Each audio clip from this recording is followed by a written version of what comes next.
할렐루야. 예수 그리스도 이름으로 하나님 말씀 증거하겠습니다. 우리 다 같이 하나님 말씀 고린도전서 7장 8절에서 16절까지 말씀을 다 같이 찾겠습니다. 하나님 말씀 고린도전서 7장 8절에서 16절까지의 말씀을 저와 여러분이 한 절씩 교독하겠습니다. 고린도전서 7장 8절. 내가 혼인하지 아니한 자들과 및 과부들에게 이르노니 나와 같이 그냥 지내는 것이 좋으니라.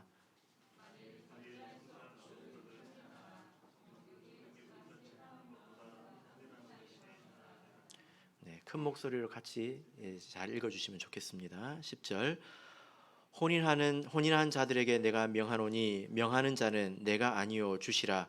여자는 남편에게서 갈리지 말고.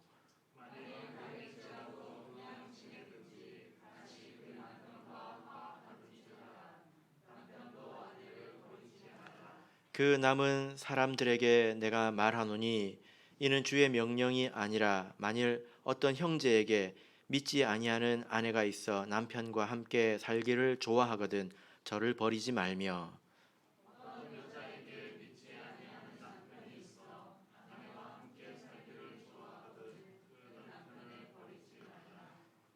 믿지 아니하는 남편이 아내로 인하여 거룩하게 되고 믿지 아니하는 아내가 남편으로 인하여 거룩하게 되나니 그렇지 아니하면 너희 자녀도 깨끗이 못하니라. 그러나 이제 거룩하니라.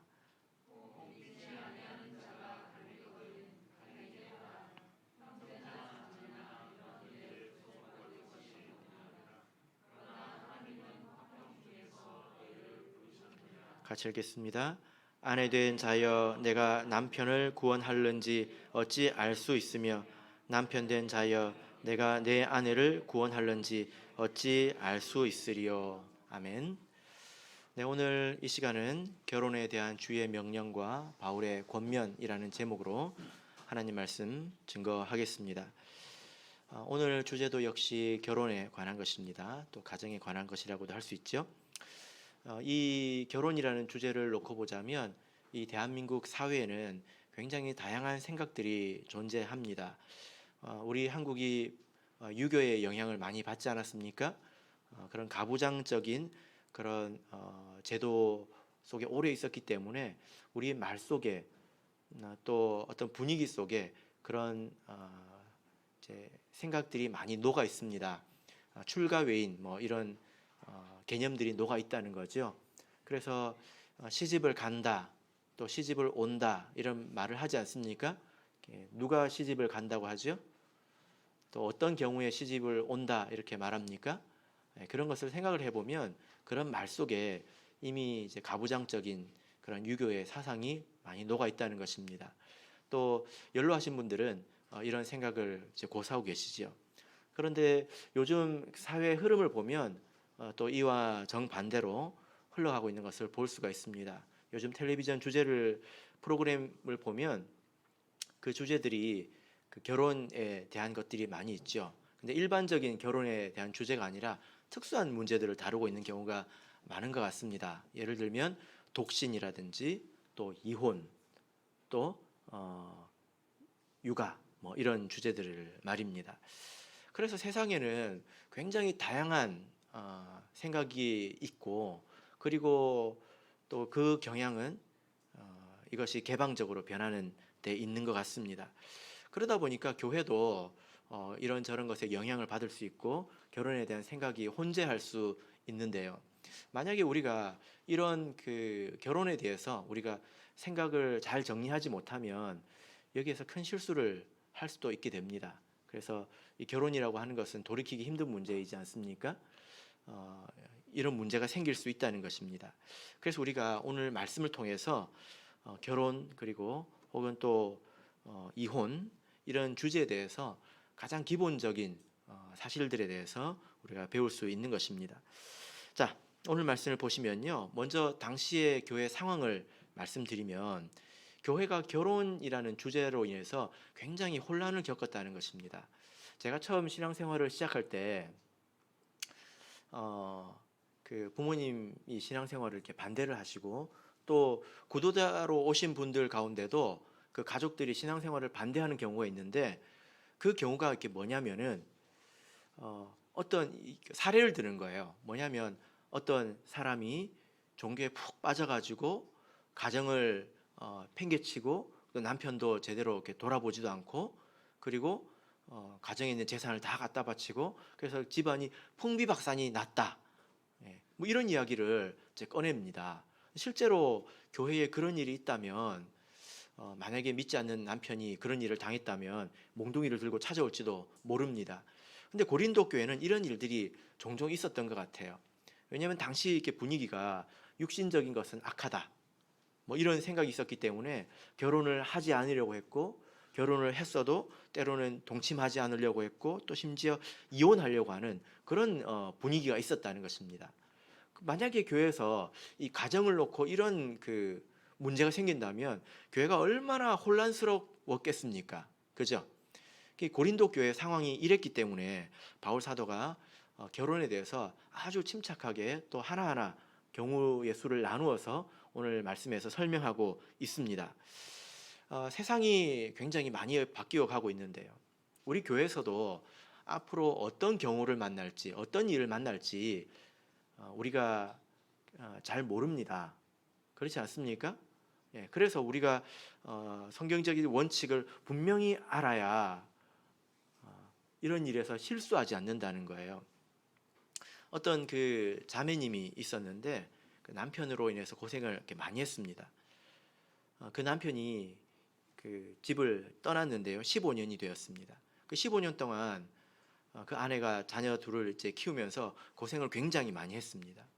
그리고 나서 이제 어느 정도 자녀들이 커서 재혼을 했는데 그때 교회에서 들리는 소리가 간음이다. 이런 이야기가 들리더라고요. 그래서 제가 그걸 듣고 깜짝 놀랐습니다. 그것은 굉장히 성급한 판단이거든요. 만약에 정말로 그렇게 누가 이제 말했다면 큰 실수를 한 것입니다. 그것은 무지에서 온 것이죠. 자, 오늘 7장을 통해서 이에 대해서 깨달아 보겠습니다. 자, 7장을 보면 바울 사도가 이 결혼에 대한 이 문제를 다양한 상황으로 구분해서 설명하고 있는 것을 볼 수 있습니다. 그래서 첫 번째는 미혼자들에게 이렇게 말하고 있는 내용이 있고요.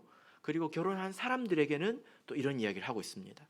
그리고 그 결혼한 사람 중에서도 불신자와 결혼한 경우에도 이렇게 이야기를 하고 있고요. 혹은 이제 사별한 경우나 뭐 이런 경우에서도 이야기를 하고 있습니다. 이렇게 여러 가지 경우 케이스를 이렇게 나누어서 말을 하고 있는데요.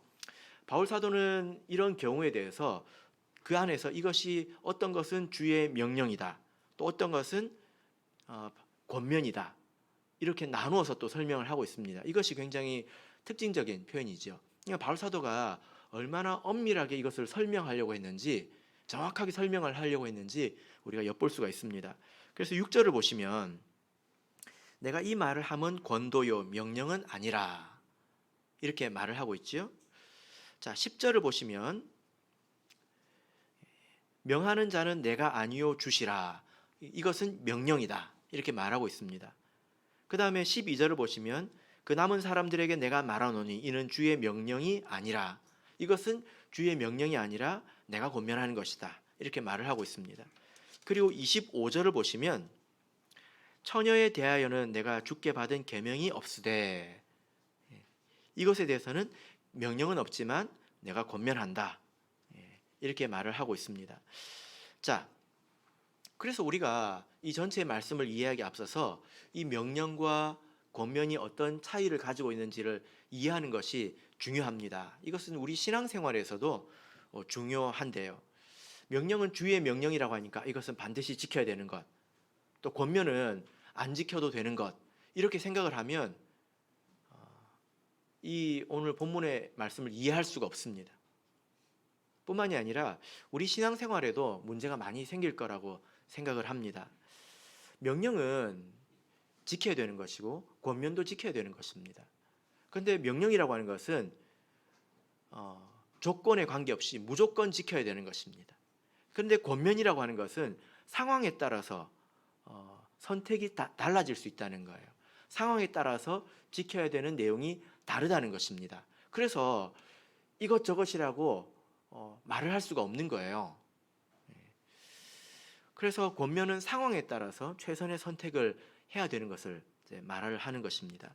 사실 여러분, 우리 신앙생활도 이 두 가지로 나누어져 있지 않습니까? 우리 신앙생활도 어떤 것은 명령이고 어떤 것은 권면입니다. 예를 들면 여러분, 우상에게 절하지 말라, 이것은 명령입니까? 권면입니까? 명령이지요. 그런데 예를 들어 성경 공부에 참석해라, 이것은 명령입니까? 권면입니까? 명령입니까? 큰일 나죠. 그것은 권면입니다. 왜냐하면 성경 공부하는 것이 중요하지만, 그러나 때로는 그거보다 더 급하고 더 나은 선택이 있을 수 있기 때문입니다. 그죠? 예를 들어 어머니가 편찮으셔서 급하게 간호를 해야 될 상황이라든지, 그런 상황에서는 내가 이제 그것을 선택하는 것이 더 나은 선택이죠. 그런데 예를 들어 우상에게 절하지 말라, 여기에 대해서 조건을 붙일 수 있습니까? 내가 한 번만 절하면 내가 10억을 교회에 헌금할 수 있는데, 이렇게 말할 수 있습니까? 한 번만 절하면 내가 죽어가는 부모님을 살릴 수 있는데, 이렇게 말할 수 있습니까? 그것은 조건이 없다는 거예요. 그렇게 생각해서는 안 됩니다. 우리 신앙생활은 이 명령, 절대적인 명령과 상대적인 그런 권면으로 구성이 되어 있는데, 이 권면이라고 하는 것은 우리가 주의 마음을 가지고 그 상황을 잘 판단해야 된다는 것입니다. 그래서 바울 사도가 고린도전서 7장 40절을 보면, 내가 하나님의 영을 받은 줄로 생각한다, 내 말이라고 무시하지 마라, 이것은 성령의 감동을 받아서 상황을 판단한 것이다, 이렇게 말을 하고 있는 겁니다. 그러니까 여러분, 신앙생활을 잘하려면 이 권면을 잘 받아들일 수 있어야 돼요. 그래서 이럴 때는 이렇게 하고 저럴 때는 저렇게 해라 했을 때 내 상황이 어떤 상황인지 이것을 잘 판단해야 된다는 겁니다. 이게 신앙의 성숙으로 가는 첩경이죠. 길이라는 것입니다. 그래서 이 명령은 지켜야 되는 것이고, 권면은 뭐 바울 사람의 권면인데, 이렇게 생각을 하면 우리가 오늘 본문도 이해할 수 없을 뿐더러 성경의 전체적인 것도 이해할 수가 없습니다. 혹여 나쁜 마음을 가지고 명령은 지켜야 되고 권면은 지키지 않아도 된다고 이야기한다면, 하나님께서 너 명령을 어기기만 해봐라 하고 하나님께서 말씀하실지 모릅니다. 그것은 바른 정신은 아니죠. 그죠? 우리는 다 지켜야 합니다. 자, 이제 이런 정신을 가지고, 이런 생각을 가지고 오늘 말씀을 이해해 보겠습니다. 자, 먼저 8절 9절 읽어 보겠습니다. 8절 9절 읽겠습니다. 시작. 내가 혼인하지 아니한 자들과 및 과부들에게 이르노니, 나와 같이 그냥 지내는 것이 좋으니라. 만일 절제할 수 없거든 혼인하라. 정욕이 불같이 타는 것보다 혼인하는 것이 나으니라. 자, 여기 8절을 보면 그냥 지내는 것이 좋으니라, 결혼하지 않고 그냥 지내는 것이 좋다, 이렇게 말을 했습니다. 근데 9절을 보니까 혼인하는 것이 나으니라, 결혼하는 것이 좋다, 이렇게 8절 9절이 서로 반대말을 하고 있지 않습니까? 그럼 성경이 모순되는 것입니까? 그게 아니죠. 상황이 다르다는 것입니다. 상황이 다르기 때문에 이러하다면 이렇게, 저러하다면 저렇게 하는 것이 더 낫다는 거죠. 그죠? 그래서 이것은 결혼하는 것 그 자체를 놓고 하시는 말씀인데, 결혼하는 것 자체는 상황에 따라서 판단할 수 있는 것입니다. 만약에 결혼하는 것이 명령이라면 좀 난감한 상황이 생깁니다. 부부가 이렇게 결혼을 하면 두 사람이 같은 날 죽는 게 아니잖아요. 그죠? 한 사람이 먼저 죽지 않습니까? 그럼 그 사람은 반드시 결혼해야 합니다. 명령이라면 장례 치르고 바로 결혼해야 돼요. 근데 남편이 80세에 돌아가셨고 아내가 75세라도 결혼해야 합니다. 명령이라면 그렇게 되는 거예요. 그래서 명령은 아닙니다. 오늘 이 말씀을 보면 바울 사도가 미혼으로 지내는 것이 좋다, 라고 말을 했지만 이 이유에 대해서는 75절 이하에서 말씀을 하고 있습니다. 25절 이하에서 말씀하고 있습니다.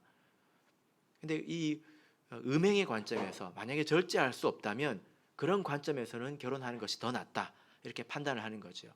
결혼이라고 하는 것이 이렇게 단순하게 이제 음행의 문제에서만 접근하는 것은 아니지 않습니까? 성경에 다양한 내용들이 있습니다. 그것을 종합적으로 고려해야 되기 때문에 우리가 뭐라고 참 단정적으로 말하기가 어렵습니다. 그 사람이 누구이냐, 그 상황이 어떠냐, 이거에 따라서 굉장히 다양해질 수 있죠. 답이 다 달라질 수가 있는 것입니다. 그래서 우리가 이런 문제에 대해서는 더 나은 선택을 스스로 할 수 있어야 되는데, 제가 기억나는 일이 있는데요. 지금 이제 대방교회로 간 자매님이 있습니다. 청주교회 출신인데요. 누구라고는 제가 말을 하지 않겠습니다. 근데 이분이 신앙을 회복할 때가 있었잖아요. 그때 제가 신앙 믿음을 회복하라고 이제 권면을 하니까 그때 저한테 묻더라고요. 뭘 물었냐면, 목자님, 만약에 제가 교회 나오면 저한테 결혼하라고 하실 거예요? 이렇게 묻더라고요. 제가 눈치가 좀 빠르지 않습니까? 아, 결혼하기를 진짜 싫어하는구나. 그래서 뭐 부담 줄 것이 없지 않습니까? 결혼 안 하고 천국 가는 게 나으니까 제가 잘 말을 했습니다. 그렇게 해서 신앙생활을 시작을 했는데요. 이 자매님이 나중에 이렇게 뭐라고 이야기를 하냐면, 자기가 이렇게 보니까 사람들이 자녀를 키우면서 믿음이 성장한다는 거예요. 어떻게 시집을 안 가고 이걸 아는지 모르겠어요. 대단하지 않습니까? 자녀로 인해서 부모가 성장하더라. 그러니까 나는 결혼도 안 하고 자녀도 없으니까 이렇게 믿음이 잘 자라기가 쉽지 않겠다, 이런 생각을 했다고 하더라고요. 그리고 또 말씀을 들어보니까 하나님 안에서 결혼해서 자녀를 낳는 것이 축복이고 그것이 하나님 안에서 큰 일이구나, 이것을 깨달았습니다. 그래서 내가 결혼을 해야 되겠다는 마음을 가지고 결혼해서 지금 간 거예요. 말하지 마세요. 제가 이렇게 말했다고. 사실입니다. 그래서 이것이 더 낫다라고 판단을 한 것이죠. 결혼은 그렇게 택할 수 있는 문제라는 것입니다. 근데 꼭 그렇게만 택할 수 있는 게 아니라 반대로 택할 수 있는 경우도 있어요. 제가 일본의 그 오사카 교회에 학생부 영어회를 인도하러 간 적이 있었는데요.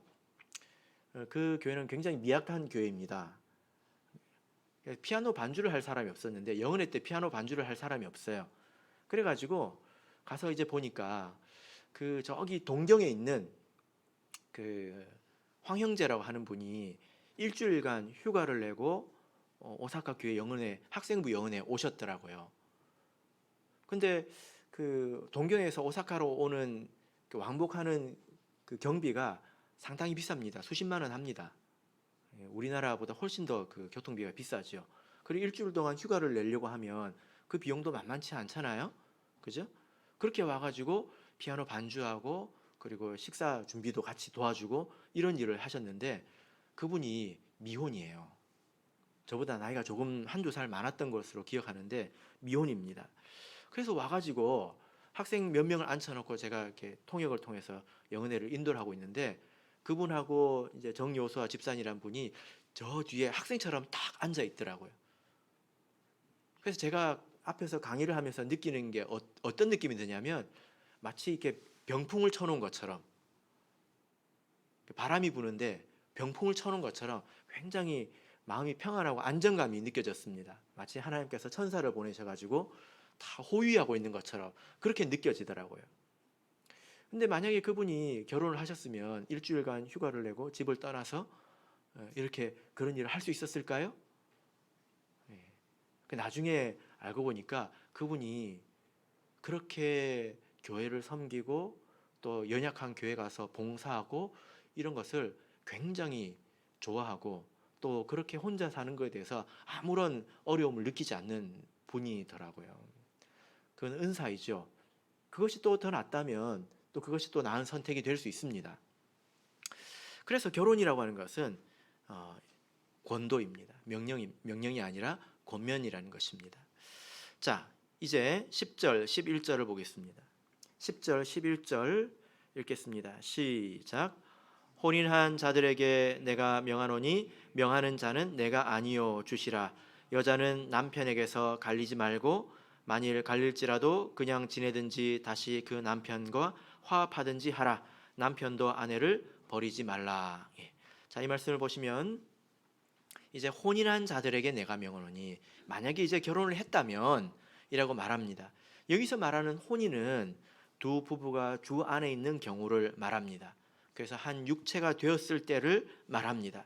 예, 두 부부가 세례를 받은 사람인 경우를 말한다는 거죠.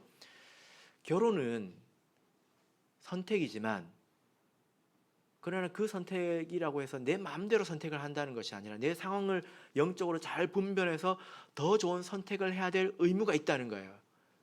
그러니까 조건적인 명령이라고 볼 수 있습니다. 그런데 결혼을 했다면 그 안에는 절대적인 명령이 존재합니다.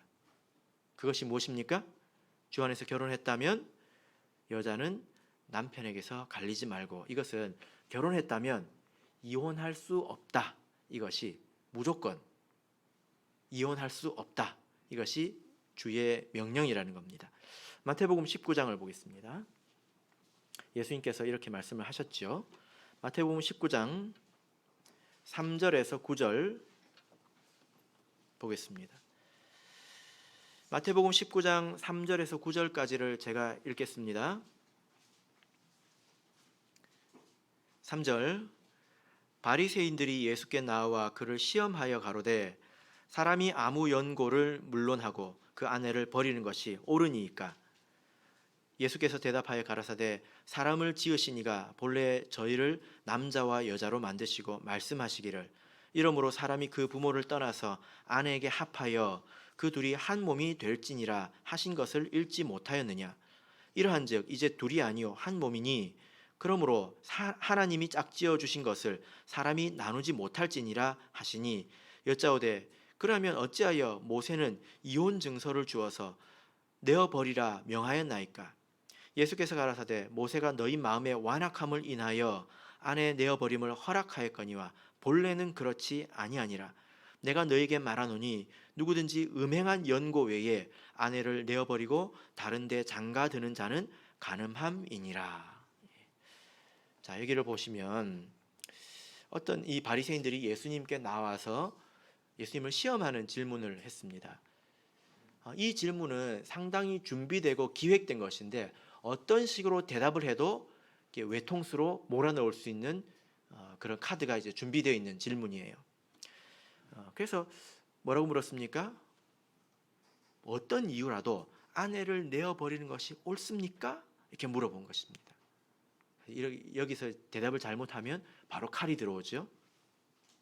예수님께서 이 질문에 대해서 어떻게 대답하셨습니까? 부부는 한 육체이기 때문에 하나님이 짝지어 주신 것을 사람이 나눌 수 없다. 이것이죠. 그죠? 예.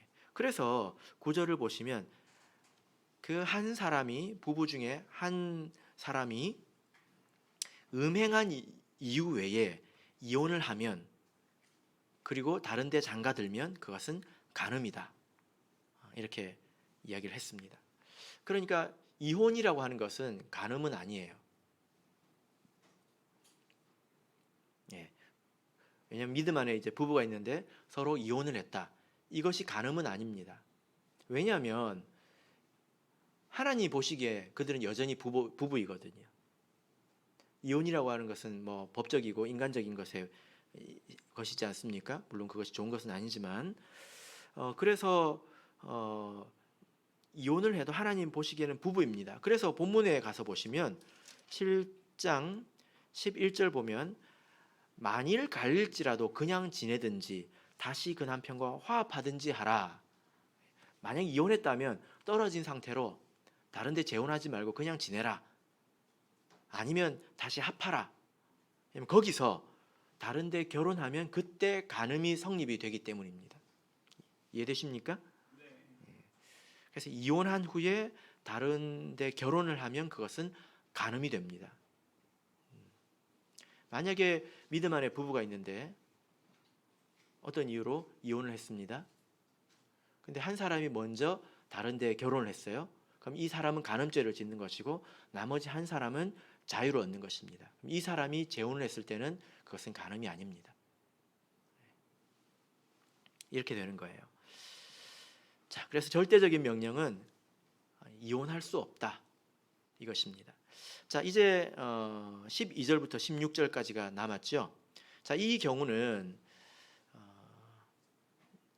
불신자를 배우자로 둔 경우입니다. 부부 중에 한 사람이 세례를 받지 않은 경우에 대해서 이야기를 합니다.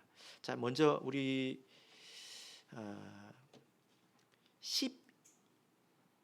12절과 15절을 한번 읽어보겠습니다. 이 불신자를 배우자로 둔 경우에는 명령이 없습니다. 여기에는 권면이 있는데요. 상황에 따라 다르다는 거예요. 그러면 이 상황이 무엇이냐? 그래서 이 12절부터 16절까지를 보면 두 가지 경우로 나누고 있습니다. 자, 12절 읽겠습니다. 시작. 그 남은 사람들에게 내가 말하노니 이는 주의 명령이 아니라 만일 어떤 형제에게 믿지 아니하는 아내가 있어 남편과 함께 살기를 좋아하거든 저를 버리지 말며. 자, 15절 시작. 혹 믿지 아니하는 자가 갈리거든 갈리게 하라. 형제나 자매가 이런 일에 구속받을 것이 없느니라. 예, 됐습니다. 자, 12절과 15절에 두 가지 경우가 있는데 어떤 경우입니까? 12절에서는 만약에 어떤 형제에게 믿지 않는 불신자 아내가 있는데 그 불신자 아내가 남편과 함께 살기를 좋아한다면, 13절에는 반대예요. 아내가 불신자 남편이 있는데 그 남편이 아내와 함께 살기를 좋아한다면, 불신자인 배우자가 결혼을 지속하기를 원한다면 이것이고, 15절은 무엇입니까? 혹 믿지 아니하는 자가 갈리거든. 이것은 무엇입니까? 불신자인 배우자가 이혼을 원한다면 이것입니다. 이렇게 경우가 나뉠 수 있다는 것입니다. 그죠? 자, 그래서 12절을 보시면 그 남은 사람들에게 내가 말하노니 이는 주의 명령이 아니라, 이것은 주의 절대적인 명령은 아니지만 여기에는 여러 가지 상황이 존재할 수 있다는 것입니다. 그 상황에서 가장 큰 원칙은 불신자 배우자의 상태라는 거예요. 자, 여기서 먼저 그 12절부터 14절까지가 불신자인 배우자가 함께 살기를 좋아한다면 이것인데, 그 안에 있는 명령은 무엇입니까? 12절과 13절에는 뭐라고 하고 있습니까? 버리지 말며. 이거 나뉠 수가 없다는 것입니다. 나누지 마라는 거죠. 그렇죠? 나누지 마라는 것입니다. 그러니까 이것은, 이 권면은 조건 속에 있는 명령입니다. 그래서 우리가 이것을 지켜야 합니다. 지켜야 되는 이유가 무엇입니까? 14절, 자, 우리 같이 읽겠습니다.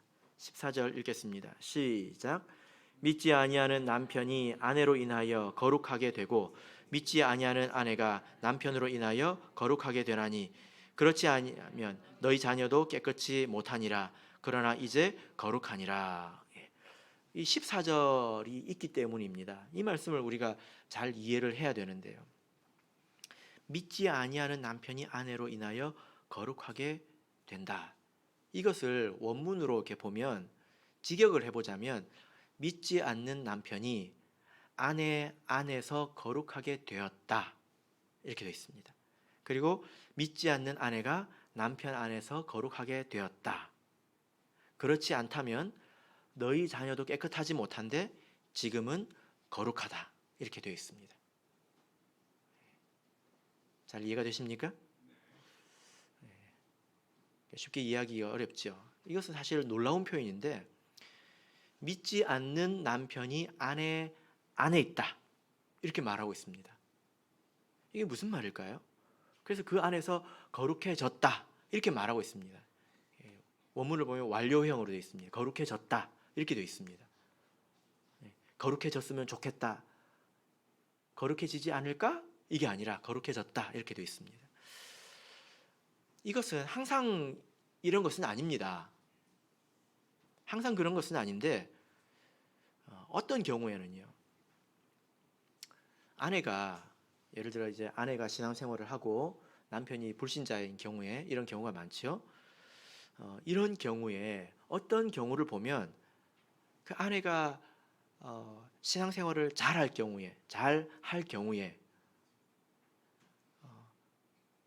한다면 남편이 그 아내의 영적인 보호 안에 있다고 느낄 때가 있습니다. 또 그 자녀가 그 아내의 보호 안에 있다고 느낄 때가 있습니다. 그래서 하나님께서 그 아내로 인해서 그 가정을 지켜주시고 또 그 안에 있는 사람들에게 자비를 베풀어 주실 것을 느낄 때가 있는데요. 자, 요한복음을 보겠습니다. 요한복음 12장 26절입니다. 요한복음 12장 26절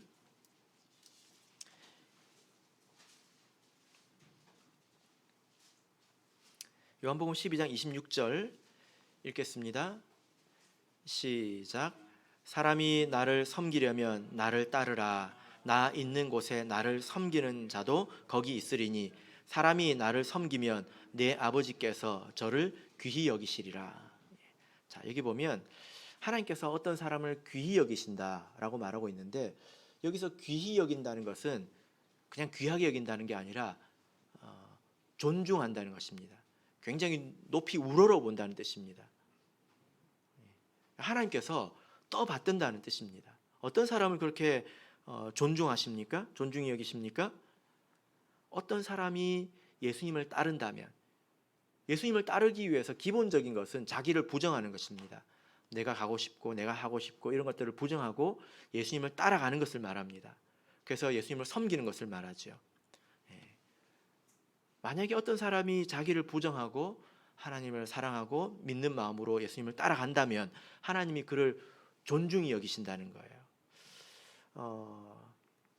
여러분 귀하게 여긴다는 말을 어떻게 이해하십니까? 하나님께서 어떤 사람을 귀하게 여긴다라고 이야기할 때 어떻게 하는 것이 하나님께서 귀하게 여겨주시는 걸까요? 성경에 이제 몇 가지 예를 보면 하나님이 귀하게 여기신다는 것은 하나님이 예를 들어 제가 재윤이를 귀하게 여긴다면 이게 어떤 방식으로 드러나느냐? 재윤이가 귀하게 여기는 것이 있지 않습니까? 그것을 제가 귀하게 여겨주는 것입니다. 성경에 이런 예들이 있죠. 모세의 경우가 있습니다. 또 아브라함의 경우가 있는데 하나님께서 모세를 귀하게 여겼습니다. 근데 출애굽할 때 어떤 일이 있었습니까? 이스라엘 백성이 전체가 금송아지를 숭배했지 않습니까? 그래서 하나님께서 너무 화가 나셔가지고 그들을 싹 진멸하고 모세를 통해서 아브라함처럼 다시 시작하고자 하는 그런 뜻이 있었습니다. 그런데 하나님께서 그렇게 못하셨잖아요. 왜 못했습니까? 모세가 허락을 안 해줬기 때문입니다. 모세가 그들을 아끼기 때문에 하나님께서 모세한테 물어본 거예요. 뭐라고 물어봤습니까? 그런즉 나대로 하게 하라. 내가 이런 뜻을 가지고 있는데 이렇게 해도 되겠니? 하고 모세한테 허락을 받은 것입니다. 이게 귀하게 여기는 거예요. 하나님이 높죠. 근데 하나님께서 모세를 너무 귀하게 여기시기 때문에 모세의 마음이 상하는 것을 싫어하신 거예요. 더 싫어하신 것입니다. 그래서 이스라엘 백성 전체가 모세 안에 있다 해도 과언이 아니죠. 그죠? 아브라함의 경우가 어떻습니까?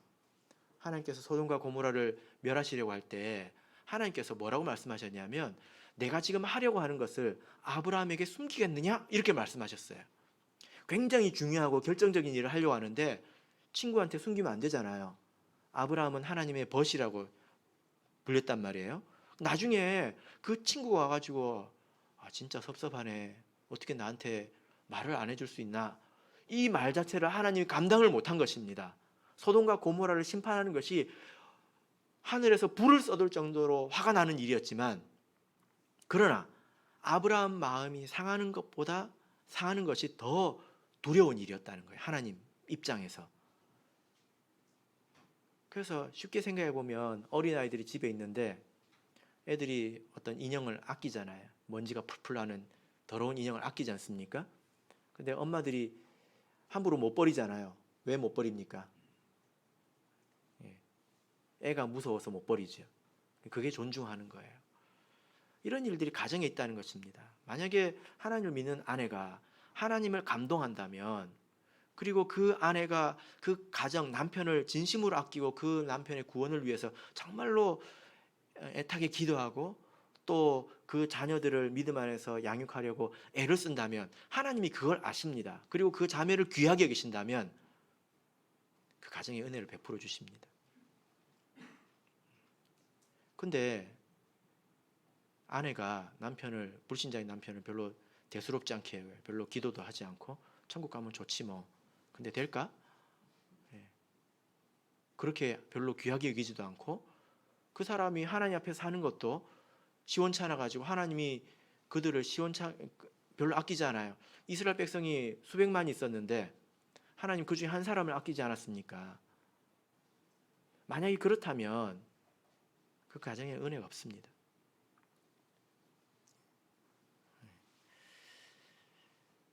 베드로전서 3장을 보겠습니다. 베드로전서 3장 1절입니다. 자, 여러분 이 말씀을 유심히 보시길 바랍니다. 베드로전서 3장 1절 읽겠습니다. 시작. 아내 된 자들아 이와 같이 자기 남편에게 순복하라. 이는 혹 도를 순종치 않는 자라도 말로 말미암지 않고 그 아내의 행위로 말미암아 구원을 얻게 하려 함이니. 아내 된 자들아, 성도를 말하죠. 근데 자기 남편에게 순복하라. 이것은 한 육체의 관계 속에서 또 한 몸의 관계 속에서 주어진 명령입니다. 근데 이 남편이 지금 신자입니까? 불신자입니까? 불신자예요.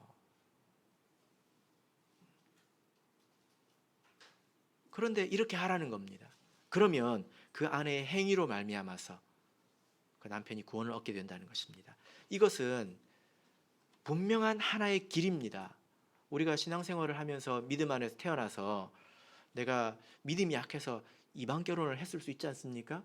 만약에 그렇다면 정말 회개하는 마음으로 이와 같이 살아야 합니다.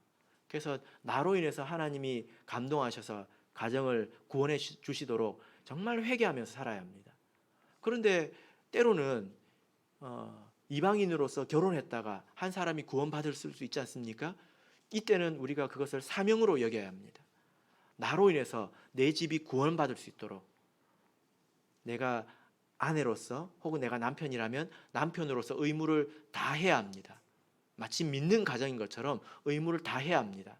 그렇다면 하나님의 자비가 있고 그것으로 해서 구원의 역사가 이루어진다는 거예요. 이것은 아주 분명한 하나의 길이죠. 그죠? 요즘 세상이 참 전도가 쉽지 않습니다. 그런데 우리 청주교회의 여호수아회를 보면서 또 이런 말씀을 제가 요즘 보면서 생각이 이렇게 해보는데요. 대체적으로 전도를 자매님들이 잘 하십니다. 남자들은 전도를 잘 못해요. 직장에 가가지고 자기 이제 친분 있는 사람들한테 잘 이야기를 잘 못하고요. 이야기를 해도 잘 듣지도 않습니다. 이게 잘 안 됩니다. 그렇다고 아예 안 되는 것은 아닌데, 근데 우리 청주교회를 보니까 자매님들이 먼저 믿음으로 돌아오거나 전도가 되거나 그러면 남편도 있고 또 자녀도 있지 않습니까? 그래서 여호수아회는 그거 감당하는 것만으로도 충분한 것 같아요. 그래서 굉장히 좋은 모델인 것 같습니다. 그래서 요즘 맞춤형 운동을 하지 않습니까? 제가 깜짝 놀랐습니다. 등산을 하고 싶다면 등산을 하고, 여호수아에는 전도를 위해서 평소에 체력을 좀 많이 키워야 될 것 같아요. 저는 야구했다는 이야기는 처음 들어봤습니다. 전국 교회에서. 고도자를 위해서 야구를 했다는 이야기는 제가 처음 들어봤고요. 골프 쳤다는 이야기도 제가 처음 들어봤습니다. 예. 네. 우리 남신도들도 전도를 해야 되지만 이것도 굉장히 좋은 모델이지 않습니까? 아내라고 하는 끊을 수 없는 강한 연결고리가 있으니까. 그죠? 자, 갈라디아서 6장을 보겠습니다. 갈라디아서 6장 9절입니다.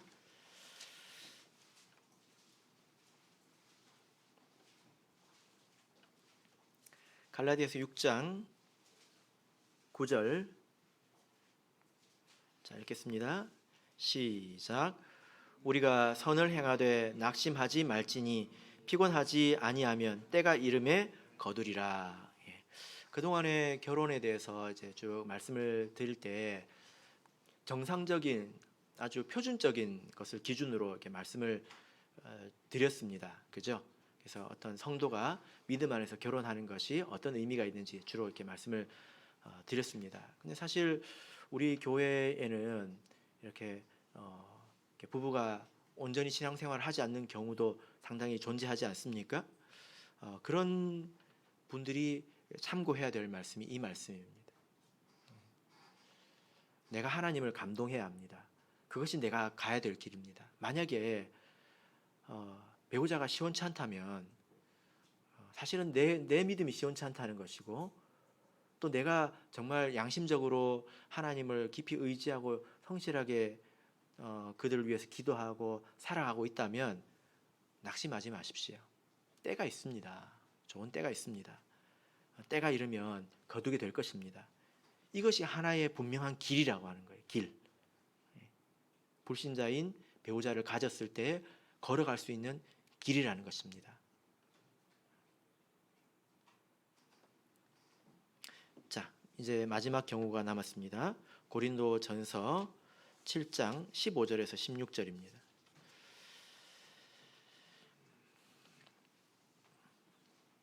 고린도전서 7장 15절 16절 같이 읽겠습니다. 시작.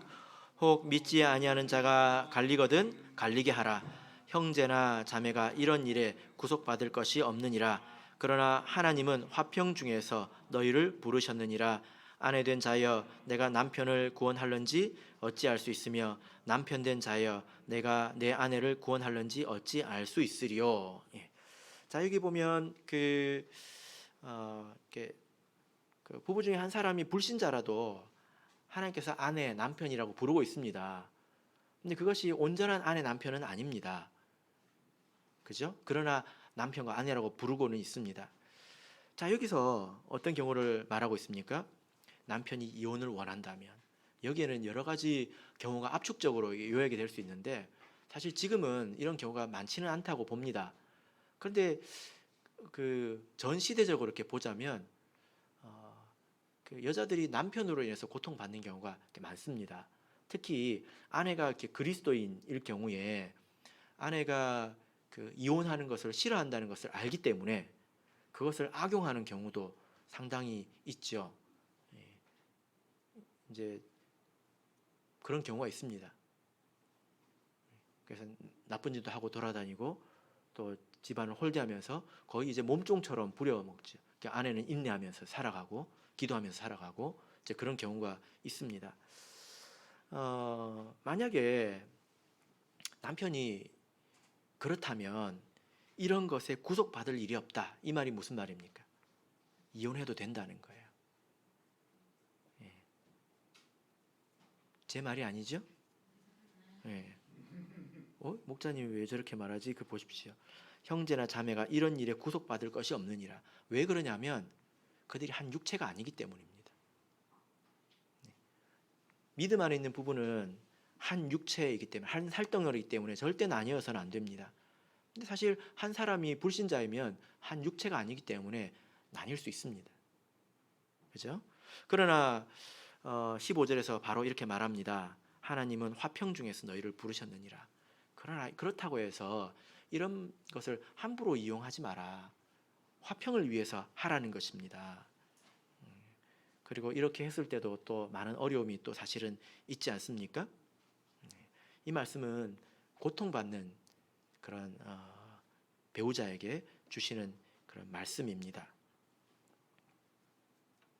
그래서 16절을 보시면 아내된 자여 내 남편을 구원할는지 어찌 알 수 있으며, 여기서는 이제 그 확실성이 떨어졌죠. 첫 번째 경우에서 아내가 남편과 함께 살기를 좋아하거든 할 때는 이제 거룩하니라 하고 이제 완료형을 사용해서 굉장히 강하게 분명한 하나의 길로 말씀하셨습니다. 그런데 만약에 이혼하려고 한다면 혹시 어떻게 아느냐 이렇게 바뀌고 있습니다. 그죠?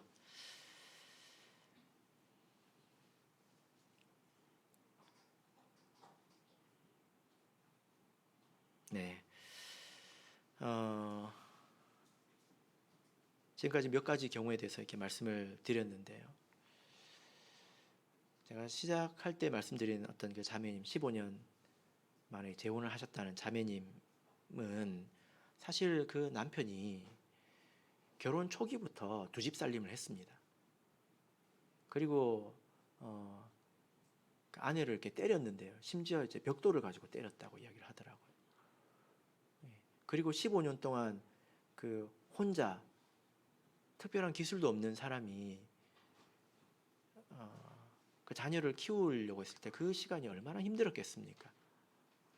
근데 그런 상황을 고려하지 않고 또 이런 성경의 내용도 모르고 바로 간음이라고 이야기했다면 그런 정죄를 하나님 앞에서 자기가 책임질 수 있을까요? 쉽게 단정해서는 안 되는 문제이죠. 그동안 또 결혼에 대해서 많이 이제 설명을 드렸지만 그 스탠다드한 표준적인 가정에 대해서 많이 말씀을 드렸죠. 그러나 우리 또 자매님들 가운데서는 이렇게 홀로 신앙생활 또 자녀를 이렇게 힘겹게 또 양육하시는 분들이 또 많이 있습니다. 제가 그런 분들에게 이제 이런 말씀을 좀 들려드리고 싶은데요. 로마서 2장을 보겠습니다.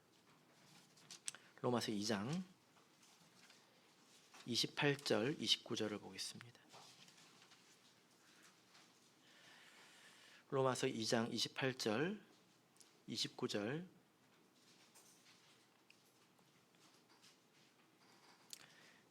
자, 읽겠습니다. 시작. 대저 표면적 유대인이 아니요 표면적 육신의 할례가 아니라 오직 이면적 유대인이 유대인이며 할례는 마음에 할지니 신령에 있고 의문에 있지 아니한 것이라. 그 칭찬이 사람에게서가 아니요 다만 하나님에게서니라. 지금 바울 사도가 할례를 가지고 이야기하고 있습니다. 어떤 사람이 육신의 할례를 받았지만 마음의 할례를 받지 않았다면, 마음의 죄를 도려내지 않았다면 그게 무슨 의미가 있냐?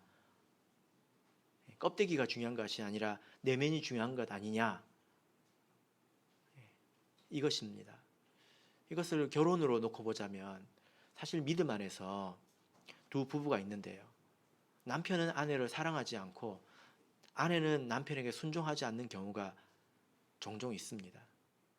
그것은 부부가 서로 얼굴을 핥히는 것과 똑같아요. 서로 상하게 하는 것입니다. 믿음 안에서 있는 부부이면 뭐합니까? 한 육체이면 뭐합니까? 서로 얼굴을 그렇게 핥히고 있는데요. 근데 만약 내가 홀로 믿음을 이렇게 지키고 있지만 내가 아내로서 남편으로서 성경에 게시된 그런 의무를 충실하게 수행한다면 그것이 곧 내면적인 부부인 것입니다. 그래서 베드로가 뭐라고 했습니까? 믿지 않는 남편에게라도 순종하라. 그것은 아내의 도를 다하라. 또 남편의 도를 다하라. 그런 교훈이지 않겠습니까? 만약에 우리가 그렇게 살아갈 때에 하나님께서 그 모든 것을 다 아실 것입니다. 그래서 그 가정의 자녀를 지켜주시고 그리고 그 가정에 믿지 않는 배우자도 하나님께서 자비를 베풀어 주셔서 믿음 안으로 들어올 수 있도록 인도해 주실 것입니다. 그래서 이런 믿음을 가지시고 낙심하지 마시고 살아가시기를 진심으로 바랍니다. 오늘 말씀을 통해서 결혼에 대해서 몇 가지를 말씀드렸습니다. 이 진리를 마음속에 잘 새기셔서 온전한 가정을 세워가시기를 예수 그리스도 이름으로 축복합니다.